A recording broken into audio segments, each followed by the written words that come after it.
नमस्कार, मी पंजाब डक. आज आहे 9 मार्च 2026. मी माझ्या शेतामध्ये आणि आता काय झालं, महाराष्ट्रातल्या सर्व शेतकऱ्याचा हरभरा काढणी चालू आहे, गहू देखील काढणी चाललेला आहे, त्याच्यानंतर मका देखील काढणी चालू आहे, तंबाखू देखील काढणी चालू आहे, हळद काढणी चालू आहे. त्या सर्व शेतकऱ्यांनी एक अंदाज लक्षात घ्यायचा. आज राज्यात 9 मार्च आहे. 9 मार्चपासून राज्यामध्ये 16 मार्चपर्यंत तुम्ही शेतीची कामे करून घ्या. गहू काढून घ्या, हरभरा काढून घ्या, मका काढून घ्या, तंबाखू काढून घ्या. कारण की राज्यामध्ये 17 मार्च ते 25 मार्चच्या दरम्यान वातावरण खराब होणार आहे. काही काही ठिकाणी पाऊस पडणार आहे, कुठं रिमझिम पडणार आहे, काही भागात गारपीट होणार आहे, कुठं निरंक राहणार आहे, काही भागांना सोडून देणार आहे, कुठं नुसतं वारं सुटणार आहे. म्हणून हा अंदाज लक्षात येतात. मग राज्यात पाऊस कसा येणार आहे, तर राज्यात सांगायचं झालं तर 16 मार्चला राज्यामध्ये वातावरणात बदल व्हायला सुरुवात होईल.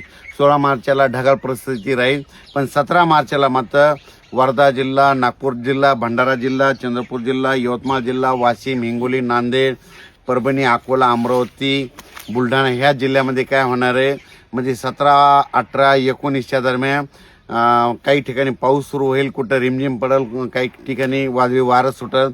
म्हणून हा अंदाज पूर्व विदर्भ आणि मराठवाड्यातल्या काही जिल्ह्यातल्या शेतकऱ्यांनी लक्षात द्यायचा. 17, 18, 19, 20च्या दरम्यान. त्याच्यानंतर ह्याच जिल्ह्यामध्ये 22, 23, 24च्या दरम्यान परत पावसाचं वातावरण तयार होणार आहे. म्हणून हे लक्षात येतं. म्हणजे 2 टप्प्यात पाऊस येणार आहे. एकदा येणार आहे 17, 18, 19, त्याच्यानंतर 22, 23, 24च्या दरम्यान पूर्व विदर्भ, पश्चिम विदर्भ आणि मराठवाडा ह्या जिल्ह्यामध्ये येणार आहे. त्याच्यानंतर आपण उत्तर महाराष्ट्राकडे बघू. उत्तर महाराष्ट्राकडे देखील तुम्हाला सांगू इच्छितो 17 मार्चपासून ते 23 मार्चच्या दरम्यान परत राज्यात पावसाचं वातावरण होणार आहे. काही भागामध्ये गारपीट होणार आहे, काही ठिकाणी वारं सुटल, कुठं रिमझिम पाऊस पडेल, काही भागांना सोडून देईल. म्हणून हे अंदाज उत्तर महाराष्ट्रातल्या नंदुरबार जिल्हा, जळगाव जिल्हा, धुळे जिल्हा, नाशिक जिल्हा, अहिल्यानगर या भागातल्या सर्व शेतकऱ्यांनी लक्षात द्यायचा.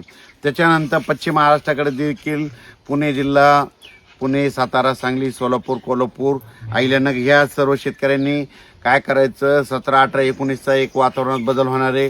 त्याच्यानंतर 22, 23, 24च्या दरम्यान एकदा वातावरणात बदल होणार आहे. म्हणजे 2 टप्प्यात तिकडे देखील पाऊस येणार आहे. म्हणून हा अंदाज पश्चिम महाराष्ट्रातल्या शेतकऱ्यांनी लक्षात द्यायचा. त्याच्यानंतर धाराशिव जिल्हा, जालना जिल्हा, संभाजीनगर, बीड जिल्हा, परभणी जिल्हा, लातूर जिल्हा ह्या 4-5 जिल्ह्यातल्या मराठवाड्यातल्या शेतकऱ्यांनी काय करायचं, 17, 18, 19च्या दरम्यान एकदा पावसाचं वातावरण तयार होणार आहे. आणि त्याच्यानंतर 22, 23, 24च्या दरम्यान एकदा पावसाचं, म्हणजे 2 टप्प्यामध्ये ह्या भागात देखील पावसाचं वातावरण तयार होणार आहे. म्हणून हा अंदाज लक्षात येतं. म्हणजे सांगायचं झालं तर माझी सर्व शेतकऱ्याला विनंती की तुम्ही काय करा, तुमचा आलेला असेल हरभरा गहू असेल तर तुम्ही 16पर्यंत काढा किंवा झाकून घ्या. कारण की या पावसामध्ये काय होणार आहे, काही काही भागामध्ये गारपीट होणार आहे. मग गारपीट कुठं होऊ शकते की तुम्हाला सांगू इच्छितो, गारपीट सगळीकडे होत नाही, हे सगळ्यात महत्त्वाचं. मग गारपीट झाली तर कुठं होते, नदीच्या कडेला होते. नदीच्या कडेला इकडून 1 किलोमीटर, इकडून 1 किलोमीटर त्या पट्ट्यामध्ये गारपीट होते. एखादा कॅनल असेल तर कॅनलच्या बाजूला दोन्ही साईडनं इकडल्या बाजूनं 1 किलोमीटर, इकडल्या बाजूनं 1 किलोमीटर होते. एखादा तळ असेल तर तळ्याच्या बाजून 4ही बाजूनं 1 किलोमीटरच्या अंतरानं होते. एखादा डोंगर असेल तर डोंगरावर गारपीट होते.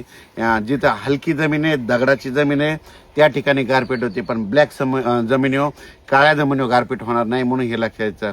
मग ब्लॅक जमिनीवर जरी काळ्या जमिनीवर झाली तर फक्त बोरा एवढी होऊ शकते. म्हणून हा अंदाज सर्व शेतकऱ्यांनी लक्षात द्यायचा. पण राज्यामध्ये मात्र 16 तारखेपासूनच वातावरणात बदल होणार आहे. तसं तर 15 तारखेला तर आभाळ यायला सुरुवात होईल. 16 मार्च ते 22-23 मार्चच्या दरम्यान आपण स्वतःची काळजी घ्यायची, आपल्या पाळीव प्राण्याची घ्यायची. म्हणून हा अंदाज सर्व शेतकऱ्यांनी लक्षात घ्यायचा.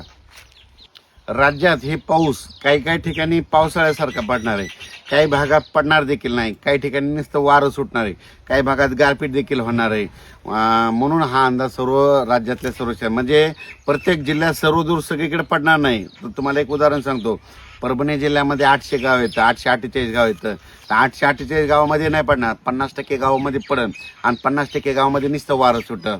काही ठिकाणी गारपीट देखील होईल. अशी परिस्थिती होऊ शकते. मग तुम्हाला एक सांगू इच्छितो, हे पाऊस नेमका कुठं पडणार आहे आणि ते कशामुळे यायला, तर आपल्या महाराष्ट्राच्या बाजूला छत्तीसगड, तेलंगणा, आंध्र प्रदेश, झारखंड, पश्चिम बंगाल, उत्तर प्रदेश, मध्य प्रदेश, राजस्थान, गुजरात, हरियाणा, पंजाब, हिमाचल प्रदेश ह्या भागात देखील, म्हणजे सांगायचं झालं तर 16 ते 25च्या दरम्यान की देशभरात अवकाळी पाऊस येणार आहे, म्हणून त्याचा असर आपल्या महाराष्ट्राला होणार आहे, म्हणून हा अंदाज लक्षात घ्यायचा. आणि 2026च्या पावसाबद्दल सांगायचं झालं तर शेतकऱ्याला सांगू देतो 1972 सारखा दुष्काळ वगैरे काही पडणार नाही. उलट हे 2026 आपल्या शेतकऱ्यासाठी चांगलं वर्ष आहे. ज्या वर्षी पाऊस कमी पडतो, सरासरी इतका पडतो, जेमतेम पडतो, पिकाला लागल तसा पडणार आहे, म्हणून पिकं शेतकऱ्याचं चांगले होणार आहे, शेतकरी मालामाल होणार आहेत, म्हणून ही सर्वप्रथम शेतकऱ्यासाठी आनंदाची बातमी. म्हणून माझं एक शेतकऱ्यांचं, पाऊस जर कमी राहिला तर कमी पाण्यावर येणारी पिकं करा, लवकर येणाऱ्या जाती करा, लवकर येणाऱ्या जातीला प्राधान्य द्या. असं केलं तर लवकर येणारं पीक निघून जातं. पण तुम्हाला एक सांगू इच्छितो, हे पावसाळा जरी सुरू झाला, परतीचा पाऊस मात्र काही काही जिल्ह्याला झोड पण जाणार आहे, म्हणून हा अंदाज देखील सर्व शेतकऱ्यांनी लक्षात घेता. म्हणून म्हणतो भविष्यामध्ये झाडं लावावी लागतील, झाडं लावा, त्या प्रतीचं तापमान कमी करा. जोपर्यंत हे तापमान कमी होणार नाही तोपर्यंत ह्या अतिवृष्टीला, गारपिटीला सामोरं जावंच लागणार आहे, म्हणून हा अंदाज लक्षात घ्यायचा. जितकी झाडं जास्त तितका पाऊस रिमझिम पडतो, म्हणून हे देखील सर्व शेतकऱ्यांनी लक्षात घ्यायचं. अचानक वातावरण बदल झाला तर उद्या एक लगेच मेसेज दिला जाईल. धन्यवाद.